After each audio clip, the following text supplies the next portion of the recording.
भारत में अभी बिहार राज्य के जो चुनाव के नतीजे आपने देखे, उन चुनाव के कुछ दिनों पहले भारत के अंदर कुछ लोग बार बार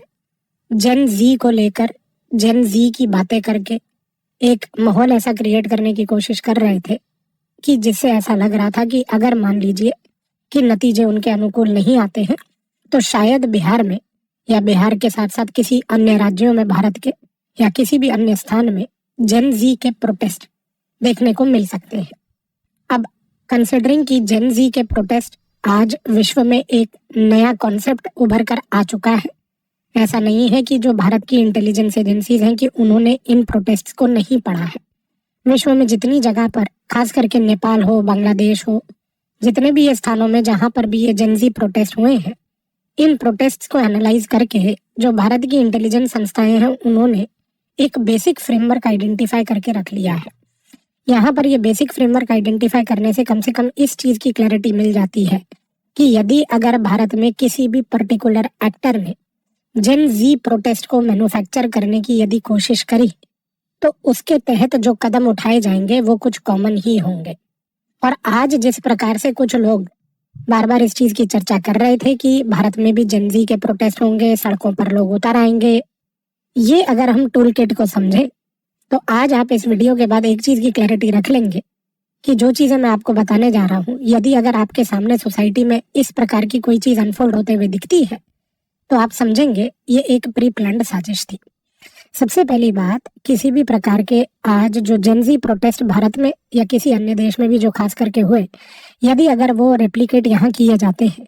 तो सबसे पहला उद्देश्य होता है इस केस में एक इशू वेपनाइजेशन का। कोई भी जेन जी का प्रोटेस्ट बिना इशू वेपनाइजेशन के शुरू नहीं होगा।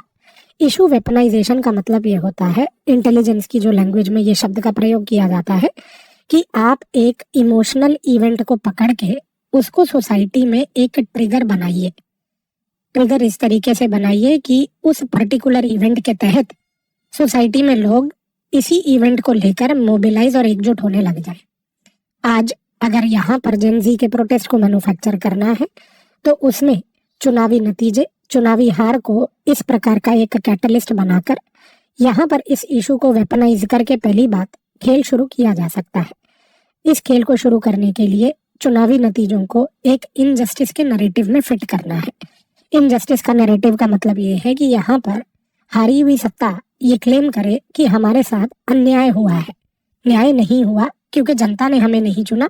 इसीलिए हम उसको अन्याय मानते हैं, और जिसको चुना है वो भी अन्याय है क्योंकि हमें नहीं लगता कि जनता उनको चुनना चाहती थी। तो इस प्रकार का इनजस्टिस का नैरेटिव पहली बात तो यहाँ पर क्रिएट किया गया।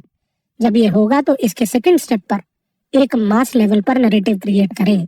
कि डेमोक्रेसी भारत में हैक हो चुकी है, डेमोक्रेसी अब यहाँ पर कैप्चर हो चुकी है, डेमोक्रेसी का कोई फायदा नहीं। लोगों के प्रति एक ऐसा माहौल क्रिएट किया जाए कि लोगों को ये लगना शुरू हो जाए कि उनका वोट देना या वोट का जो अधिकार है वो बेसिकली एक फालतू का अधिकार है, और संवैधानिक तौर पर यदि आप आज वोट का अधिकार रखते हैं उस अधिकार को एक्सरसाइज करने से कुछ नहीं होगा। जब ये एक इशू वेपनाइजेशन को शुरू किया जाता है, जब यहाँ पर ये इनजस्टिस नैरेटिव क्रिएट किया जाता है, इसके बाद आज जो भारत की इंटेलिजेंस एजेंसीज कहती हैं वो ये है कि इस टूल किट में इसके बाद सेकंड स्टेप पर एक इंफॉर्मेशन ऑपरेशन ग्रिड क्रिएट की जाती है। इंफॉर्मेशन ऑपरेशन ग्रिड का मतलब ये है कि आप जितने भी डिजिटल एक्टिविस्ट्स हैं जो इस विचारधारा में इन लोगों के साथ जुड़े हैं, जो आज यूट्यूब के माध्यम पे अपने आप को निष्पक्ष पत्रकार कहते हैं क्योंकि उनको ये निष्पक्षता बोल के जतानी पड़ती है, उनके कामों से नहीं रिफ्लेक्ट होती, वो इस पूरे के पूरे डिजिटल एक्टिविस्ट इकोसिस्टम के तहत, जिसको एक यूट्यूब कार्टल मैं अपने हिसाब से मानता हूँ, वो यहाँ पर इस चीज को पूरे डिजिटल मीडिया पे एक फोर्स मल्टीप्लायर के तहत उजागर करें।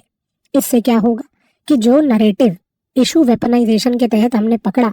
उस इशू को वेपनाइज करके उसके नैरेटिव को डिजाइन करके यहाँ पर पूरे के पूरे चुनाव को एक इलेक्शन मिसमैनेजमेंट, एक डेमोक्रेसी का हॉलोनेस कि डेमोक्रेसी पूरी बर्बाद हो चुकी है, कोलैप्स हो चुकी है, ये नैरेटिव यहाँ पर देखने को मिलेगा। अब ये जो डिजिटल लेवल पर डिजिटल पत्थरबाज यानी कि जो ये डिजिटल एक्टिविस्ट या आप कह लीजिए कि ये जो डिजिटल कार्टल है, ये अलग अलग तरीके से चाहे अंग्रेजी में बोल के चाहे हिंदी में बोल के लेकिन एक कॉमन प्लेटफॉर्म के तहत सिंक्रोनाइज्ड सारे लोग इस कार्टल के एक ही बात बार बार रिपीट करते हैं। क्योंकि जब आप इस बात को बार बार रिपीट करते हैं तो इससे लोगों का जो कॉग्निटिव एबिलिटी यानी कि आपकी जो सोचने की क्षमता है उस पे एक यहाँ पर असॉल्ट होता है। और ये चीजें यहाँ पर सिर्फ इसलिए नहीं की जाती कि ये डिजिटल लेवल पर लोगों को यहाँ पर उनके कॉग्निटिव कैपेबिलिटी यानी कि आपकी सोचने की क्षमता को अल्टर करना है। ये डिजिटल लेवल पर पूरा गेम इसलिए खेला जाता है ताकि इससे आज इंटेलिजेंस ब्यूरो कहती है एक्सटर्नल एम्प्लीफिकेशन सिग्नेचर्स क्रिएट हो। एक्सटर्नल एम्प्लीफिकेशन सिग्नेचर का मतलब होता है कि जब आप एक डिजिटल वर्ल्ड में, जो कि एक पूरे विश्व के तौर पर इंटरकनेक्टेड वर्ल्ड है, जब यहाँ पर आप बैठ के इस प्रकार की आज गतिविधियां करते हैं तो इन गतिविधियों का नतीजा ये होता है कि पूरे अंतर्राष्ट्रीय स्तर पर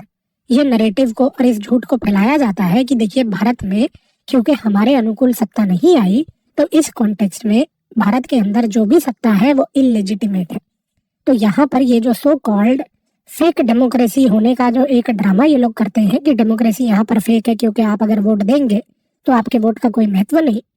उसको अंतर्राष्ट्रीय स्तर की एक ऑडियंस के सामने पेश कर देना। जब ये 3 स्टेप्स हो जाते हैं यानी कि इशू वेपनाइज हो गया, इंफॉर्मेशन ऑपरेशन ग्रिड के तहत इस डिजिटल कार्टल ने सोसाइटी में जहर फैला दिया, और इसके बाद जो एक्सटर्नल एम्प्लीफिकेशन सिग्नेचर्स निकले जिसके तहत अंतर्राष्ट्रीय कंट्रीज के पास भी आपने उनको ये फॉर्डर इस तरीके से डिजिटल माध्यम से पहुंचा दिया। इसके बाद आता है चौथा स्टेप। एक जेन जी के प्रोटेस्ट में चौथा स्टेप बड़ा महत्वपूर्ण है कि इसको कहते हैं ग्राउंड एक्टिवेशन।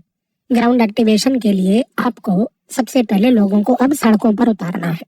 सड़कों पर जब ये लोग उतरते हैं तो यहाँ पर गौर कीजिए और आगे भी ध्यान रखिएगा कि यदि अगर किसी प्रकार का आपको ये जेनजी प्रोटेस्ट सो कॉल्ड देखने को मिलता है तो पहली बात, इस जेनजी प्रोटेस्ट में इस पर्टिकुलर ग्राउंड एक्टिवेशन के फेज में किसी भी राजनीतिक वर्ग से जुड़ा हुआ कोई व्यक्ति सामने नहीं आएगा,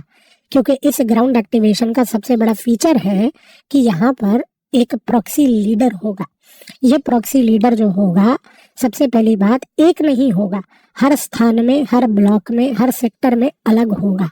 ये लोग ऐसे इस मूवमेंट को यहाँ पर दिखाने की कोशिश करेंगे कि इनकी किसी भी तरीके से किसी राजनीतिक सत्ता से कोई अफिलिएशन नहीं है। इस प्रकार से आप इस मूवमेंट को एक सिटीजन लेड मूवमेंट दिखाने की कोशिश करेंगे, जबकि ये मूवमेंट पूरी लॉजिस्टिकली फाइनेंशियली बैक्ड होती है इन सत्ताओं से ही। और जब आप इन सत्ताओं का प्रयोग करके बैकएंड लेवल पर इनको लॉजिस्टिक, फाइनेंशियल, डिजिटल सपोर्ट देते हैं और उसके बाद जब इन लोगों को सड़कों पर उतारते हैं तो सड़कों पर ये उतरने के बाद इस प्रकार से एक मूवमेंट चलती है जो प्रॉक्सी लीडर्स के थ्रू, प्रॉक्सी मोबिलाइजर्स के थ्रू, प्रॉक्सी इन्फ्लुएंसर्स के थ्रू ऐसे दिखती है जैसे कि ये एक सिटीजन लेड मूवमेंट है, क्योंकि इसमें किसी भी पॉलिटिकल पार्टी या राजनीतिक वर्ग का कोई वर्चस्व है ही नहीं। यहाँ पर इस पर्टिकुलर मूवमेंट से आप एक चीज ये क्रिएट करने की कोशिश करते हैं कि यहाँ पर कोई सिंगल लीडर नहीं है। तो सवाल ये उठता है कि अगर पुलिस को किसी प्रकार के जेनजी प्रोटेस्ट के ऊपर कार्रवाई करनी भी है तो वो किसके ऊपर करे, क्योंकि आपने जो मूवमेंट को ग्राउंड एक्टिवेशन स्टेज में एक लीडरलेस रिवोल्ट के तहत सोशल मीडिया के एक्टिवेशन के बाद शो करने की कोशिश करी, उसको आपने दिखाने की कोशिश करी कि ये तो देश की आवाम है, देश की आम जनता है, लेकिन ये होती नहीं है। इस रीजन से अब आप समझिए कि ये जो जेनजी प्रोटेस्ट यदि आने वाले समय में अगर आपको देखने को मिले तो यहाँ पर एक चीज याद रखिएगा कि जब ये प्रोटेस्ट ग्राउंड एक्टिवेशन पे लाइव हो जाएंगे उस समय बैकएंड लेवल पर इंफॉर्मेशन ऑपरेशन ग्रिड दोबारा से फिर रीएक्टिवेट हो जाएगा। और इंफॉर्मेशन ऑपरेशन ग्रिड यानी कि वो जो डिजिटल कार्टल, वो जो डिजिटल पत्थरबाज इनके बैठे हैं आज ट्विटर से लेकर यूट्यूब से लेकर इंस्टाग्राम तक, जिनका काम है इनके हितों में प्रोपोगेंडा करना, वो क्या करेंगे कि ग्राउंड एक्टिवेशन लेवल पर जो ग्राउंड पे ऑपरेशंस हो रहे हैं, प्रोटेस्ट हो रहे हैं, उनको अब एक ऑप्टिकल कंट्रोल दिया जाए। ऑप्टिकल कंट्रोल का मतलब यहाँ पर ये है कि आप डेलिबरेटली इमेजेस को कैप्चर कीजिए, विजुअल्स को कैप्चर कीजिए और उन इमेजेस और विजुअल्स को कैप्चर करके इस प्रकार से मोल्ड कीजिए, उनको ऑल्टर कीजिए, उनको एडिट कीजिए उनको, कि ये प्रोटेस्ट में दिखाया जाए और दिखाने की कोशिश की जाए कि देखिए किस प्रकार से स्टेट यानी कि जो सरकार है, राज्य है, वो इन प्रोटेस्ट को कुचलने की कोशिश कर रहा है। क्योंकि यहाँ पर आपको एट्रोसिटीज को हाईलाइट करना है। एट्रोसिटीज को हाईलाइट करने के लिए पिक्चर्स को एडिट कीजिए, इस प्रकार से वो डिजिटल माध्यम में पिक्चर्स को पेश कीजिए कि लोगों के मन में एक डिप्रीवेशन पैदा हो। मैंने अभी आपके साथ जो पिछला वीडियो फरीदाबाद फाइल्स और लाल किले को लेकर बनाया था, मैं हर एक व्यक्ति के कमेंट्स को पढ़ता हूँ और हर कई व्यक्तियों ने उस कमेंट सेक्शन में लिखकर ये पूछने की कोशिश करी कि सोसाइटी में आफ्टर ऑल डिप्रीवेशन आया कैसे। अभी आप थोड़े समय का इंतजार कीजिए, क्योंकि मैं आपके साथ इंटेलिजेंस ब्यूरो की वो रिपोर्ट जिसके तहत लाल किला के पूरे इन्वेस्टिगेशन में और क्या क्या चीजों का भंडाफोड़ हुआ है, उस चीज को लेकर एक स्पेशल डिटेल्ड वीडियो आने वाले हफ्ते में आपके लिए लेकर आऊंगा और उसमें हम इस चीज पे भी चर्चा करेंगे। पर यहाँ पर उसी चीज की एक झलक देखिए कि जब सिटीजन्स सड़कों पर प्रोटेस्ट कर रहे हैं, उन प्रोटेस्ट्स में जब सरकार उन प्रोटेस्ट्स को कंट्रोल कर रही है, उन कंट्रोल करने के दौरान कुछ इमेजेस को कैप्चर करके एडिट कीजिए, एडिट कर कर उनको social media information operation grid level पर डिजिटल कार्टल के थ्रू ऐसे पेश करवाइए कि जैसे सरकार की संस्थाएं, पुलिस, ये सारी अपने ही नागरिकों की एक एनिमी है, दुश्मन है। क्योंकि जब आप इस दुश्मनी को हाईलाइट करते हैं तो लोगों के मन में स्टेट यानी कि राज्य सरकार और सरकारी संस्थाएं यानी कि जो पब्लिक इंस्टीट्यूशन हैं उनको लेकर एक ट्रस्ट डेफिसिट पैदा होता है। इन लोगों का पूरा उद्देश्य ये होता है कि ये ट्रस्ट डेफिसिट को बढ़ाया जाए, क्योंकि ये ट्रस्ट डेफिसिट को बढ़ाने से एक चीज तय हो जाती है कि यहाँ पर एक तो लीडरलेस रिवोल्ट, दूसरा डिजिटल कार्टल लेड प्रोपोगेंडा, तीसरा अंतर्राष्ट्रीय स्तर पर इसको जिस प्रकार से आपने पूरे के पूरे गेम को चलाया, चौथा यहाँ पर इशू वेपनाइजेशन करने के बाद अब आप अंत में करिए एसिमेट्रिक डॉक्ट्रिन को यहाँ पर एग्जीक्यूट। इस एसिमेट्रिक डॉक्ट्रिन में आपने करना क्या है? इस एसिमेट्रिक डॉक्ट्रिन में आपने लोगों के सामने कॉग्निटिव इक्वलाइजेशन, माफ कीजिएगा ये शब्द आपको शायद टेक्निकल लग रहा होगा, बट इंटेलिजेंस की जो वोकेबुलरी है उसमें ये प्रयोग किया जाता है। पर इसको साधारण शब्दों में अगर मैं बोलूं कि कॉग्निटिव इक्वलाइजेशन का मतलब ये है कि ये सारा खेल करने का अल्टीमेट उद्देश्य क्या था? उद्देश्य ये था कि एक यहाँ पर परसेप्शनल पैरिटी लाई जाए। परसेप्शनल पैरिटी का मतलब ये है कि आप एक ऐसा परसेप्शन क्रिएट करने की कोशिश करें कि देखिए, हम चुनाव हार तो गए लेकिन मॉरल विक्ट्री चुनाव में हमारी थी, और जो चुनाव जीता उसकी कोई आज लेजिटिमेसी है ही नहीं उस विक्ट्री को लेकर। ये इसलिए किया जाता है क्योंकि इस पूरे गेम में उद्देश्य यहाँ पर केवल ये रहता है कि जो रेजीम है उसको डिग्रेड किया जाए, रेजीम को डीलेजिटिमाइज किया जाए, ताकि जब रेजीम डिग्रेड होगा, डीलेजिटिमाइज होगा, तो एक डिग्रेडेड डीलेजिटिमाइज्ड रेजीम जो है वो सिटीजन्स के सामने इस प्रकार से पेश होगा कि सिटीजन्स का ट्रस्ट उस रेजीम से, उन इंस्टीट्यूशन से इरोड होगा, भरोसा टूटेगा। तो ये जो जेनजी प्रोटेस्ट की पूरी टूल किट है, अब मुझे नहीं पता, मैं तो कोई यहाँ पर प्रेडिक्शन नहीं कर सकता, लेकिन मैं इतना जरूर कह सकता हूँ कि ये जो एक टूल किट मैंने आज आपको इस वीडियो में बताया, आप इस टूल किट को आने वाले समय में भारत में अनफोल्ड होता हुआ डेफिनेटली देखेंगे। क्योंकि जिस प्रकार से भारत के अंदर इवेंट्स हो रहे हैं, भारत के अंदर गतिविधियां भी चल रही हैं, ये गतिविधियां इसी चीज का एक पॉइंटर है कि ये टाइप की चीजें भारत के अंदर जिस प्रकार से आ रही हैं, ये चीजें भारत की स्टेबिलिटी को, सिक्योरिटी को, और सबसे इम्पोर्टेंटली कि भारत की जो यूनिटी है उसको अंडरमाइन करना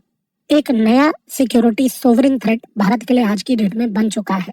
बस ध्यान केवल इस चीज का दीजिएगा कि इस टूल किट में इशू वेपनाइजेशन से लेकर, इंफॉर्मेशन ग्रिड ऑपरेशन से लेकर, डिजिटल पत्थरबाजों से लेकर, इसके बाद ground level activation, ground level activation के बाद यहाँ पर लीडरलेस रिवोल्ट, लीडरलेस रिवोल्ट के बाद किस तरीके से एक ऑप्टिकल कंट्रोल जिसमें विजुअल्स के थ्रू आपका इमोशनल लेवल पर लेजिटिमेसी को डिग्रेड करना, और इवेंचुअली रेजिम डिग्रेडेशन करना। ये जो पूरा टूल किट है, अब ये किस तरीके से अनफोल्ड होता है, समय हम आने वाले में हमें बताएगा जरूर, लेकिन ये चीज तय है, ये होगा जरूर, क्योंकि अब इस चीज को करने का एक मौका मिल चुका है। बाकी जेनजी का प्रोटेस्ट आज इस भारत के अंदर क्या रेप्लिकेट हो सकता है या नहीं हो सकता, समय बताएगा, पर टूल किट यही है, होगा तो यही होगा, ऐसे ही होगा, इन्हीं चीजों के थ्रू होगा। धन्यवाद।